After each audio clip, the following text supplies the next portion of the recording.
In this video, I'm going to be looking at DxO PureRAW version 2. This processes RAW files only. It will not do JPEGs. It's really an application that will prepare your files ready for editing in whatever image editing application you use. So let's get started. When we launch the program, we're confronted with this very simple interface where we can add RAW files to process, or we can drag and drop RAW files from the folders, or we can download some sample RAW files for you to play with, but obviously you're going to want to use your own files. So let's start off by adding some RAW files to process.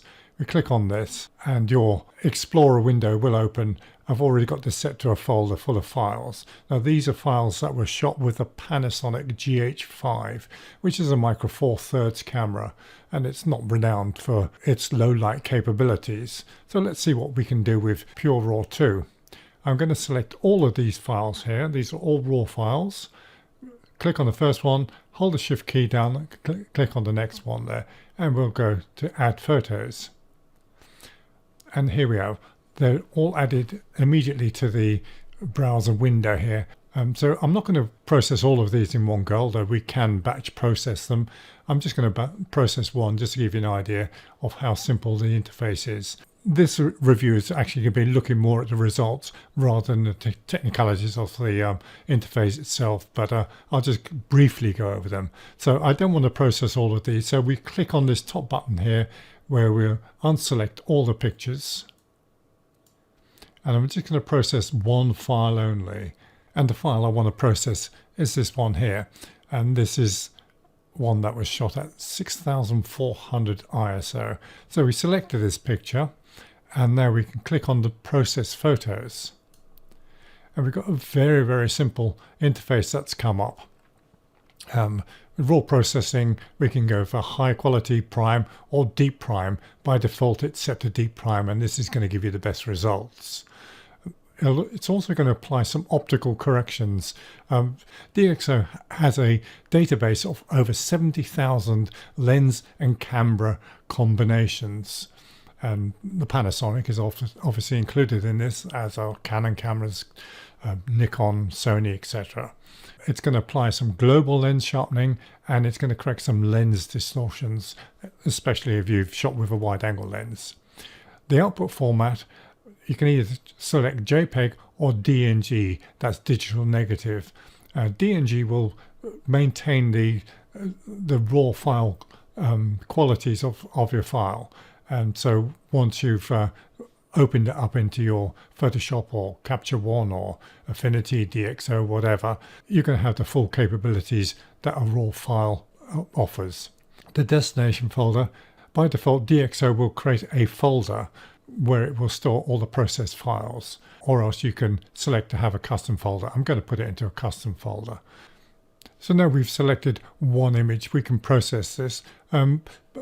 Also, I should mention there that within this 70,000 lens and camera combinations, when you load a photograph, the software will automatically look for your combination based on the EXIF information, and you can check this out.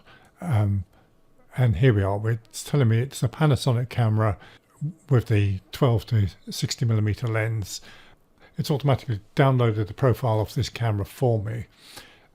This will not appear next time you launch the program, but automatically it will appear if the profile is not available. So we can save that. So now we can either right click and process the file, or we can just click on Process Photos. And it's a fairly rapid process, and this is happening in real time. You can see the bottom line here. It's just whizzing along there. It's going to take probably about 10-15 seconds to do, and I've got a moderately fast processor with 32 gigabytes of RAM. And once it's processed, we can view the results. Just takes a couple of seconds. Here we go. And now we can view the results, or we can export it directly to your image editing application. We click on that, you can see where we go to. We can go to Photoshop or Lightroom Classic, or you can add another bit of software if you want, like Capture One or Affinity. But I'm not going to do that. Cancel this, and we're going to right click on there and we want to compare the processed results. On the previous screen I could have actually done the compare process results as opposed to sending it to an application. So let's compare and see. Takes a couple of seconds to build up the preview, and you can see that there was a lens correction just applied straight away there.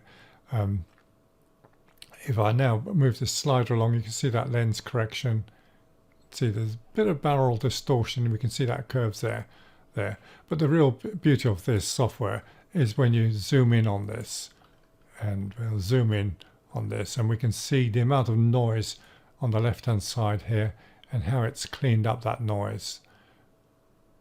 And even on this clock interface here, it works very efficiently, and I must say I'm very impressed with this. This means now that you can use your Micro Four Thirds camera using very high ISOs, 6400, 8000, and I've also got some tests which I'm going to show you in a moment where we've actually pushed it to 25,000 and still getting reasonably acceptable results, although I think that's pushing our luck a bit too far. But if you use this software on a full frame camera, you're going to get even better results.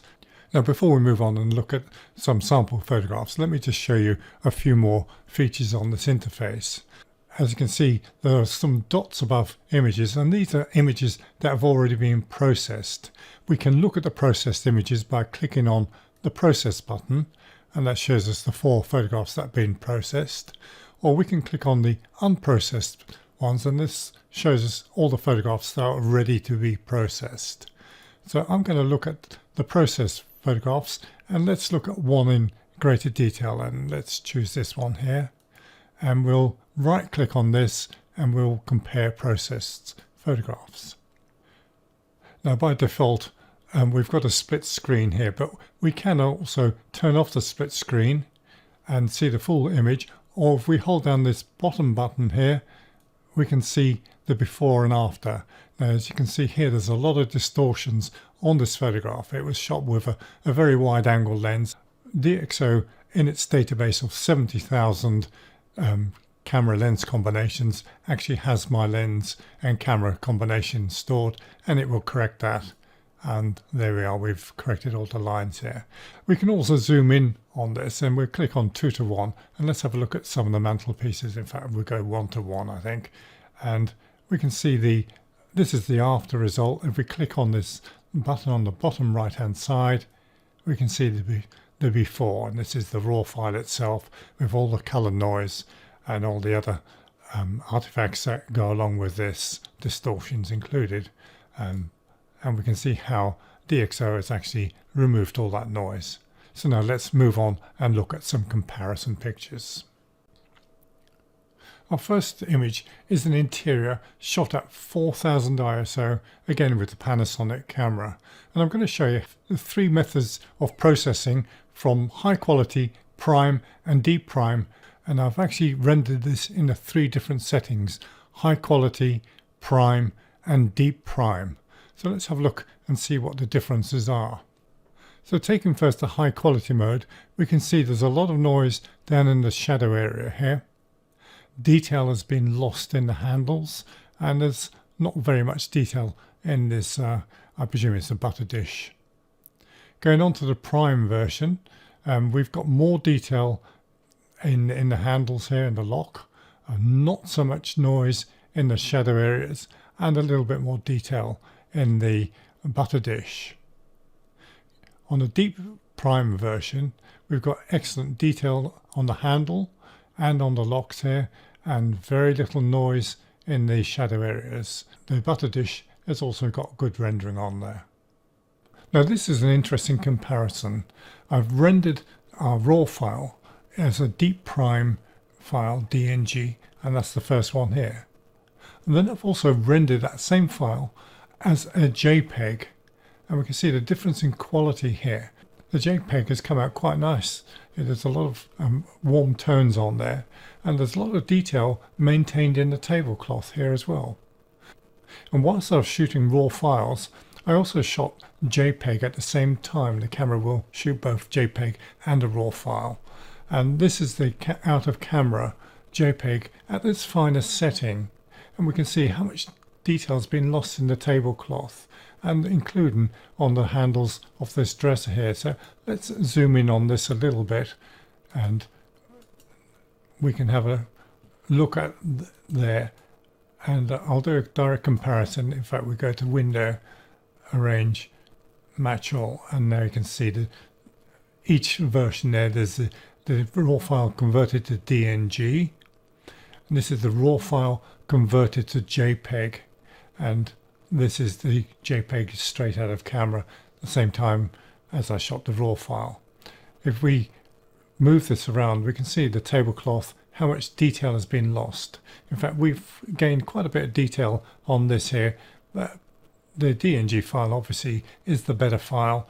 We've maintained a lot, and plus also we can do a lot with the file afterwards, because it still contains all the characteristics of the raw file. So if we want to do color balance, make any other adjustments, recapture some highlights that may have been blown, or shadow details which may be lost. So all in all, the DNG is the file to go for, format to go for. But if you do need some JPEG files, then convert your raw file to JPEG. Don't rely on the camera shooting a decent JPEG, because as you can see here, it's not done a particularly good job. And this was actually 4000 ISO. The grain structure, each of them is well contained here. Even the JPEG in camera, the camera will apply its own algorithms to reduce noise and do white balance, etc. So the camera's not done a bad job on that noise removal, but we've lost a lot of detail there. For this section of the review, I'm going to be looking at a static shot of my bookcase, and this will highlight all the details that can be obtained at very high ISOs, and I'm going to be shooting at 25,600 ISO, and that is pushing most cameras to the upper limit, especially a Micro Four Thirds camera. So let's just see how PureRAW handles very high ISOs and how it can render detail. So let's take a look at 3 applications that have a no noise facility, or a noise reduction facility. And the first one is No Noise from Topaz, and this has produced quite a nice clean grey background. There's very little noise in there, bearing in mind that these now have been shot at 25,600 ISO. The on one No Noise, this has produced a very heavy green cast. I'm not sure why it's done that, but I've tried it on several files and each file has produced this green cast. But the detail on there is pretty good. And finally, we've got the PureRAW using Deep Prime, and this has produced a very nice clean shot, although we can see a very slight amount of noise in the top part here. Having said that, the characters on the books here are actually very clearly defined. If we look at that John Bordley name there, and then look at on the Topaz denoise, and that's actually broken it up quite a bit, as has the New York title here. If we just scroll around the image here, and I apologize for the Topaz one, because I didn't buy the full version. I'm just using the trial version. It's got this awful watermark on there, but we'll try and sort of get around there. And we can see on the Topaz here that the lettering on there has just changed totally in colouring compared to the Deep Prime. So we've lost a lot on there, and the reds in this, or the burgundy in this book here, has been lost, whereas on the Deep Prime one we've still maintained it. Blues are a very difficult colour to render as well, so let's have a look at the blues here. The Topaz has done quite a nice job on there, but again, as you can see, there's a lot of broken characters there compared to the Deep Prime. The No Noise one, well, unfortunately we've got a lot of green on here, but we can actually correct that within your image editing application. That's a fairly easy correction using a magenta on there. So in conclusion there, we're seeing that the Deep Prime has actually done a better job than the other two. As a direct comparison, I just want to show you how image editing applications can handle noise. And starting with Affinity, we can see that the noise, well, it's still there, but this is a very high ISO, 25,600 ISO. The text and the characters here is very, very soft, and noise is still making quite a dominating presence here. Photoshop, well, we've kept the characters fairly sharp here, and there's good definition on the characters, but the noise, the granularity of the picture, it's unacceptable. Although as a stills photographer in years gone by, one would have appreciated lots of grain, but digital era, we seem to be objecting to grain. DxO also has DxO PhotoLab 5, and that also incorporates Deep Prime. Now I'm going to come back onto this in a moment, but that's done an exceptionally good job. There's virtually no noise at all on this shot, and also we've maintained very good detail on all the characters, all the lettering. The disappointing one here is the Capture One. This is an expensive piece of software. It's exceptionally good for color work, but in terms of removing noise, it's very, very poor. It softened everything far too much, which has really hidden the noise. So it's a little bit of a cheating way of doing it. If we scroll around the images a bit, we can see how various characters here, we can see lovely lettering here, very soft on the Capture One, very soft on Photoshop, and also on Affinity. It's a clear winner for Deep Prime using the PhotoLab. And again, colouring on here, and very surprising again on the Capture One, we've lost the colouring in this Indian cookery book, whereas on the DxO Deep Prime one we've kept it there. Photoshop again, we've more or less lost it there, and Affinity, well, it's making a good effort to bring it back in again. All in all, I'd say the Deep Prime one is really the one that's doing the best job of all. So in conclusion, there's two applications that I've really found to be very good, and that's the DxO PhotoLab 5 and the PureRAW version 2. Now you may be wondering what the difference is between the two, because they both offer the Deep Prime. Here we have the two side by side. On the left hand side we've got the DxO PhotoLab 5 with Deep Prime, and on the right here we've got the PureRAW 2 with Deep Prime 2, and the results are virtually identical.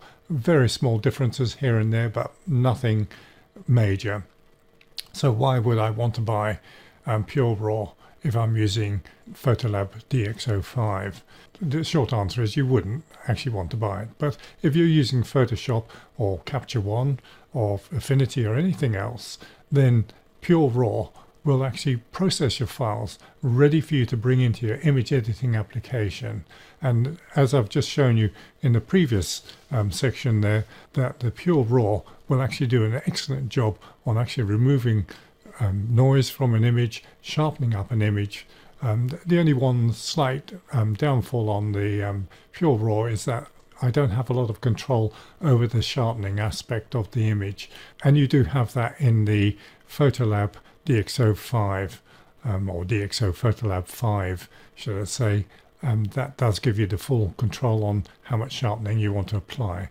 But having said that, there's virtually no difference. So I would say that the PureRAW is actually an excellent buy, and it certainly surpassed all the other applications that I experimented with, and I can highly recommend it. DxO PureRAW has two new integrations to make workflow smoother.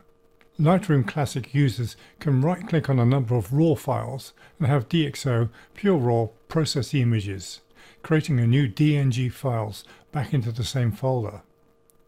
Similar functionality is integrated with the Windows File Explorer and the Mac OS Finder. Simply right-click files and choose from the context menu to start the process. DxO PureRAW 2 is now available at £115. Users of previous versions of PureRAW can upgrade for £69. But if you also want an image editing application that also includes Deep Prime, then DxO PhotoLab 5 is worth a look, and that retails for £199.